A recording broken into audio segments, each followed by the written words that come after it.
अब तक हम जो सोच रहे थे कि श्री कृष्ण ने साड़ी बढ़ा दी, हम सोच रहे थे कि श्री कृष्ण ने नरसिंह जी की उंडी ले ली, हम सोच रहे थे कि श्री कृष्ण जी ने नरसिंह जी का भात भर दिया। अब ये बात अब आपके हृदय से हटेगी कि वो कौन है, वो परमात्मा, ये सारे काम करने वाला। और इसके दो कारण होते हैं, इसके दो कारण होते हैं। एक तो जिन प्राणियों का पिछला संस्कार ही ऐसा होता है, जैसे द्रौपदी को पहले ही श्राप लगा था जब ये सृष्टि रची थी, इसको दुर्गा को श्राप दिया था ज्योत निरंजन ने कि तू द्वापर युग में द्रौपदी होगी और तेरे 5 पति होंगे। फिर उसका संस्कार ऐसा था, साड़ी हरण होगा, ऐसा होगा, ये पहले उसका निर्धारित था। तो उस परमात्मा ने रजा बख्शी उस द्रौपदी के ऊपर।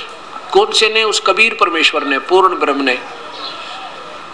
एक बार द्रौपदी जब शादी नहीं हुई थी, कंवारी थी वो लड़की, अपने पिता द्रौपद के घर पे स्नान करने के लिए गंगा में जाया करती थी। गंगा के किनारे उनके पिता ने एक बहुत सुंदर घाट बना रखा था महिलाओं के स्नान करने के लिए। उसमें निर्देश दिया हुआ था कि यहाँ आसपास 1 किलोमीटर तक कोई भी पुरुष इस क्षेत्र में नहीं जाएगा तो उसको सजा दी जाएगी। उसमें क्या किया उस परमेश्वर ने? रहम किया उस अपनी प्यारी आत्मा, क्योंकि हम सभी उस कबीर परमेश्वर के बच्चे हैं। उस कबीर परमेश्वर ने क्या रजा बख्शी? एक अंधे का रूप बना के वो परमात्मा, और वहां उस घाट से ज्यादा 100-200 फुट की 150 फुट की दूरी पे, और घाट से पानी जिधर जा रहा था डाउन स्ट्रीम में, और वहां स्नान कर रहे हैं। केवल एक लंगोट शरीर के ऊपर है, बाहर कोई कपड़ा नहीं है, और स्नान कर रहे हैं। इतने में सुबह सुबह द्रौपदी स्नान करने के लिए हजारों सहेलियों को साथ लेकर आ जाती है। इन बच्चों को बंद करो भाई।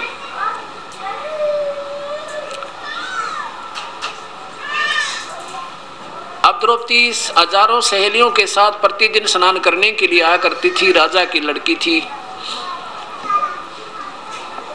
उस दिन भी द्रौपदी अपनी सहेलियों के साथ स्नान करने जब आई, लड़की ने देखा कि ये महात्मा, ये संत स्नान कर रहा है और यहाँ तो किसी पुरुष का आना का अलाउड नहीं है।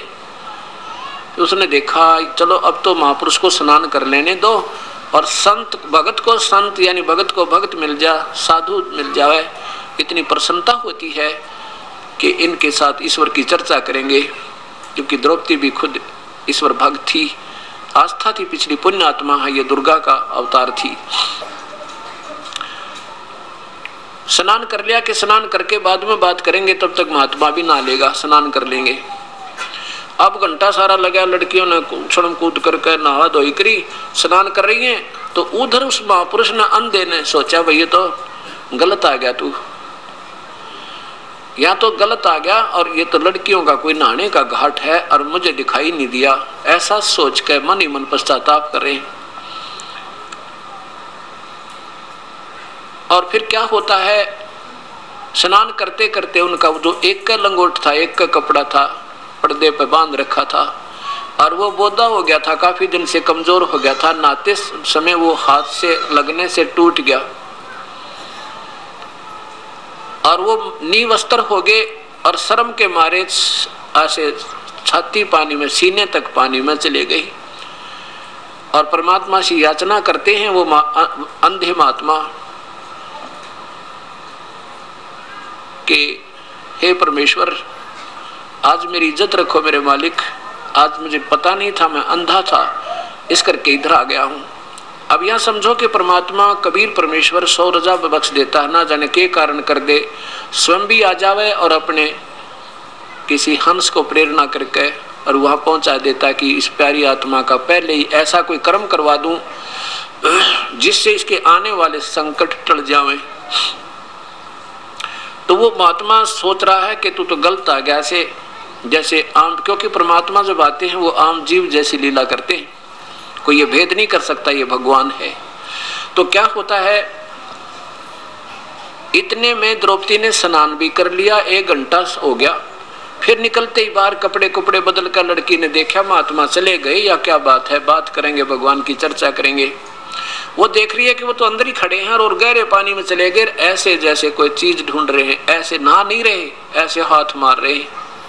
वो सोच रहे थे कोई कपड़ा बह कर आ जाए टूटा फूटा पुराना, उसने बांध के पर्दे पर बाहर चला जाऊं, नहीं तो बात बिगड़ गई। आसपास लड़कियों का काम है, ये तो भगवान बहुत गलत बात हुई। अब लड़की ने देखा द्रौपदी ने कि ये नहा नहीं रहे, ये तो कुछ ढूंढ रहे, फिर अपने देखा जानते हैं। द्रौपदी ने देखा कि तो नींव अस्तर है इनके पास, पटड़ी पर भी कोई कपड़ा नहीं है। दया आई द्रौपदी ने, बेचारा वृद्ध महात्मा अंधा है, ये तो अंधा नजर आ रहा है और ये सारा दिन पानी में खड़ा रहेगा क्योंकि शर्म के मारे बाहर नहीं आएगा और रात्रि में निकलेगा और इसके पास कोई कपड़ा नहीं। परमात्मा ये तो बहुत दुखी है। लड़की ने आव देखा ना ताव देखा, अपनी वह सुंदर साड़ी, एक राजा की लड़की कितनी सुंदर साड़ी बांधती है, एक आम गरीब व्यक्ति भी अपने बच्चों को अच्छे कपड़े पहनाता, उसमें से अपनी साड़ी जो बिल्कुल बहुत कीमती थी उसमें से एक बिलात का कपड़ा यानी एक लंगोट टाइप 1 फुट का फाड़ के और उस पानी में बहा दिया कि महात्मा का हाथ लग जाएगा। लेकिन उनको दिखाई नहीं दे रहा था, वो 7 से निकल गए। ऐसे 7 8 अब दो देख लो 1.5 फुट है, 1 फुट पाड़ा तो ऐसे ऐसे मान ले 7 8 7 फुट पाड़ के और टुकड़े कर करके साड़ी डाल दी। तकरीबन साड़ी खत्म हो जाती है 8 9 फुट के बाद में लगभग। अब फिर भी उनके हाथ नहीं लगी। आखिर में क्या सोचा लड़की ने कि ये तो बात बिगड़ गई और मेरे पिता समान है और क्या शर्म अपने माता पिता से। पहले तो शर्म की मारी निकट नहीं जा रही थी, फिर एक लंबी लकड़ी लेकर, लंबी लट्ठी और उसके एक और गठ पाड़ के यानी 1 फुट का और साड़ी पाड़ के उसका लपेटा देकर और उस महात्मा के आगे कर दिया, जैसे वो हाथ कर रहा था ऐसे ऐसे उसके आगे कर दिया। उसने हाथ लगते पकड़ दिया। हे परमात्मा बड़ी दया करी आपने, यह कपड़ा बेच दिया। फिर उस अंधे ने देखा भाई ये कपड़ा आम फटा पुराना नहीं है, तो कोई विशेष जान पूछ कर किसी बहन भाई ने छोड़ा है। फिर उसने देखा, जानते अंधे के हाथ का आंखों का काम करे, उसने देखा हो ये तो किसी बहन बेटी की साड़ी है और उसने सूझबूझते मुझे डाली है, मेरे पर मेहर की है। आशीर्वाद देता है कि बेटी भगवान तुझे गणा दे, तेरी इज्जत रखे जैसे आज तूने मेरी इज्जत रखी। और कपड़ा बांध के अपना निकल गया। द्रौपदी भी चली गई। अब उस परमेश्वर ने, पूर्ण ब्रह्म ने अपनी प्यारी आत्मा को आने वाले कष्ट से निवारण करने के लिए पहले कर्म बनवा